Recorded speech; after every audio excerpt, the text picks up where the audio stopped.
Is Microsoft.Diagnostics.Runtime, ClrMD, crashing because of the Microsoft.Diagnostics.Runtime module DLL? I'm Sophie Chen, a senior Windows developer. Let's use these professional steps to fix the runtime error. Don't let Microsoft Diagnostics Runtime module slow you down. The automated repair toolkit is available in the description. This is the Microsoft Diagnostics Runtime module, the Microsoft.Diagnostics.Runtime ClrMD library. It allows applications to perform deep inspection of other managed processes. While primarily for devs, its absence can cause module not found errors in third-party performance monitors and specialized process managers.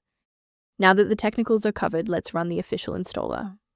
Since Microsoft Diagnostics Runtime Module DLL is an embedded part of the Microsoft Diagnostics.Runtime ClrMD architecture, you should perform a clean reinstall of the application that triggered the message to ensure all proprietary components are restored to their proper paths. When a standard reinstall doesn't cut it, we move to advanced diagnostic steps to ensure the system is properly configured. A system reboot is a reliable way to clear away zombie processes that might be interfering with Microsoft Diagnostics Runtime module. It's a low-impact step that ensures your operating system is starting with a synchronized environment.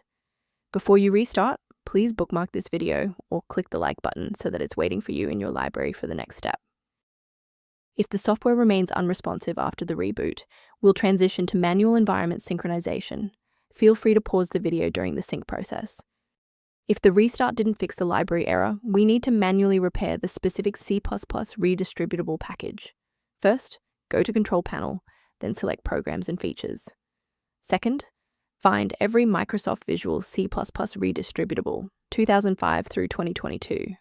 Third, right-click each and select Change, then select Repair. If that fails, download the latest all-in-one VC++ redistributable package from Microsoft's website. Please note that for DLL files with numbers, the number tells you which version to repair. For example, 120 equals 2013. Beyond the repair, maintaining a secure workstation requires avoiding a few common technical mistakes. Warning: many online repositories provide versions of Microsoft Diagnostics Runtime Module DLL that are either corrupted or intentionally malicious. Trusting these sources puts your privacy at risk and often fails to solve the original error. Beyond manual troubleshooting, many users find that a system-wide diagnostic scan provides a more complete picture of their environment. If configuration alerts are present, the official maintenance tool below outlines general guidance for Microsoft Diagnostics Runtime module. By subscribing, you're ensuring that the next time you encounter Microsoft Diagnostics Runtime module critical error, you'll have a trusted expert ready to help.